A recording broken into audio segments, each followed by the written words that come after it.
Chapter 17. Sometime later, Samson the Shadow appeared, soundlessly next to Fish, just as we were nearing the town of Emerald. He was clutching the empty potato chip bag. The blinking yellow lights of cross-street traffic signals lit Lil's eyes as they widened in surprise, and she looked at me questioningly, pointing at Samson where he sat, whispering to Fish. "And who's this critter?" Lil asked, in a hushed tone, like he was a shy, wild thing come out of hiding. "That's another of my brothers. His name is Samson," I explained. "He's 7 and doesn't talk too much." "The strong, silent type, eh?" "Hello, Samson," Lil said kindly. Samson looked at Lil impassively, the way the animals look back at you when you are watching them at the zoo. Then he shot his eyes again to Fish, nudging his thin elbow into Fish's ribs and crackling the empty bag. My brother's hungry, ma'am," Fish explained. "We haven't eaten much of anything since lunchtime, and it must be well past supper by now." Lil looked at her wristwatch, holding it up close to her face in the dim light of the bus. She breathed a heavy sigh. "You're sure right about that, Mr. Fish. It's long past supper, and long, long past the start of my shift at the diner. And if there's one thing I've got a knack for, a true talent even, that's being late." She looked around at all of us, her face crinkled with a sad and regretful smile. Her initial distrust of us seemed to melt away as I'd told her the stories about Papa and the accident.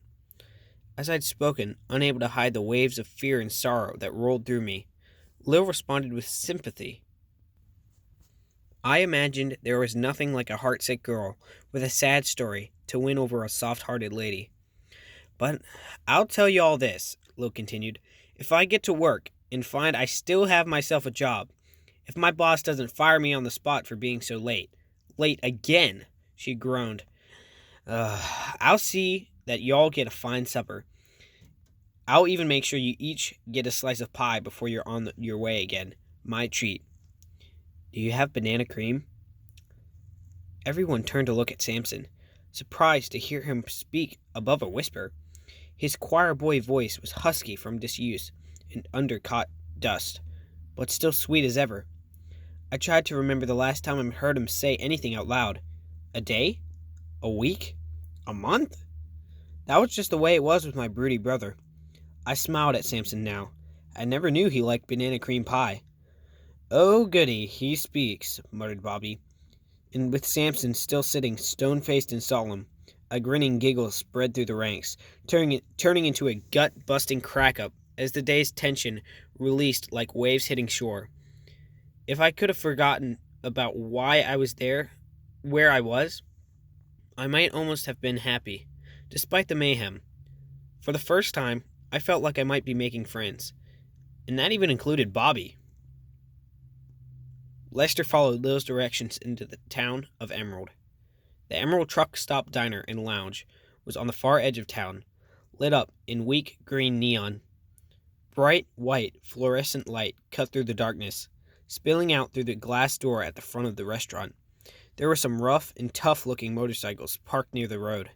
The parking lot was full of pickup trucks and semi-trailers, were lined up like side-by-side train cars in a lot behind the building. Lester had to park the big pink bus past all of these trucks and trailers in a back alley that was cluttered with smelly dumpsters, stacks of splintered wooden pallets, and old rotting cardboard boxes. "I suppose I could have let you all off up front," Lester said apologetically, helping Lil down off the bus like she was a princess. "Just stick close, kidlings," said Lil, looking around the poorly lit alleyway. The rest of us climbed down from the bus behind the two adults, stepping past newspapers and torn sheets of dirty industrial plastic that rustled and snapped in the evening breeze. Whether or not the breeze was a normal earthy breeze or the result of Fish's concern for Papa, I couldn't say. His face was unreadable as we marched down the deserted alley.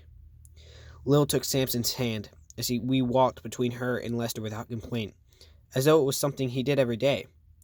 I was surprised to see Samson take so quickly to strangers, though from the set of his jaw and the stiff way he held his body, I knew that he too was scared and missing Papa and Mama, and that right now, Lil and Lester were the next best thing.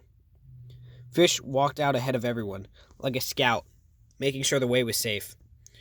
Bobby tramped behind, and Will and I brought up the rear. That's when I saw something that made me jump nearly out of my skin. I stopped on the edge of the parking lot behind the Emerald truck stop, where the alley fed out onto the street, past a rank dumpster surrounded by mounds of overstuffed trash bags. A dirty hand was sticking out from under what looked like a pile of old clothes. The hand lay palm up, fingers outstretched, like it was reaching out to me for help. I grabbed Will's arm and jerked him back toward me, hardly daring to breathe.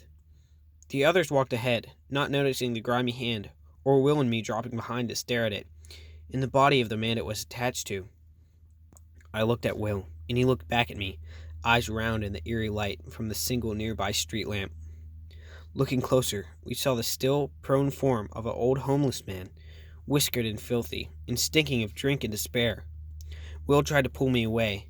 He nodded towards several empty bottles scattered on the ground next to the man. "There's nothing we can do for him, Mibbs," he said, sorry but firm like a police officer directing onlookers away from an accident. "Come on, Mibbs, let's go." He pulled gently on my arm again, but I didn't budge. "What if he's dead?" I said in a whisper. My heart was pounding, watching the man just lying there on the pavement. I couldn't help but think about Papa, lying just as still and lifeless down in Selena. My heart came close to bursting. "The guy probably just drank too much and passed out, Mibbs," Will said nervously, not wanting to linger any longer, wanting to go and catch up to the others. But I was hardly listening anymore, hardly feeling the touch of Will's hand on my arm. All I could see was that unfortunate man. All I could think was that maybe there was something I could do to help him. I could wake him up. I could wake him up the same way I was going to wake up Papa when I got down to Selena. No more silly voices in my head. It was time for my true savvy to kick in like it should. It had to happen now. I took a step toward the lifeless lump of flesh that had once been a walking, talking, hoping, dreaming man. Once been someone's son or friend or father. "Mibbs!" Will hissed my name and tried to pull me back, but I shook him off. I knelt down on the pavement, barely feeling the gravel that dug into my knee.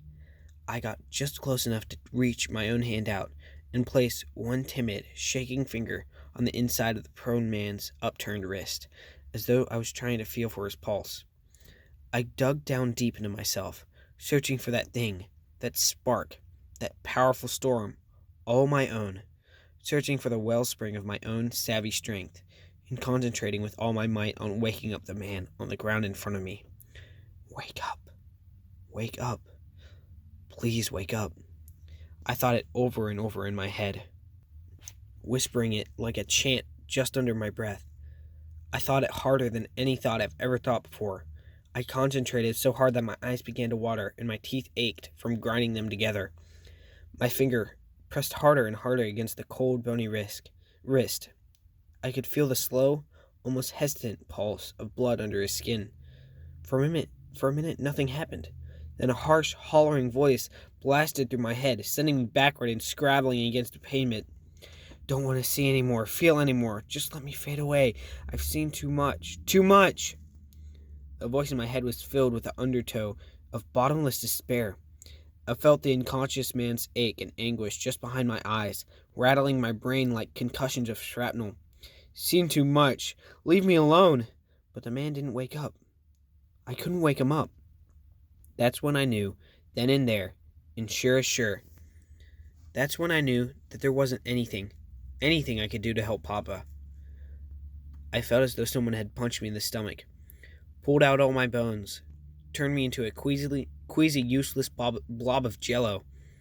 The ruined man shifted on the ground without waking, turning his hand over to expose a dull tattoo of a soaring eagle, inked years ago on the back of his hand. As I listened to the distress and despair of the voice crying out inside my head, that eagle flapped and screeched and beat its wings, as if gone mad, like all it wanted to do was break free and fly away. I realized then that it had been coincidence, not my savvy, that had woken Gypsy up on that morning, and that Samson's dead pet turtle had played a trick on me, merely come out of its long hibernation on this most important day, with no regard for savvies, or hopings, or misunderstandings. Nature simply did what nature does, and I mixed that up with me. for the very first time since I was old enough to know what it meant to have a savvy. Since the day that I'd begun to dream of what my own talent might come to be, I'd wished that I was more like Papa and had no savvy at all. No savvy to cause me heartache, no savvy to make me hope, and then leave me useless.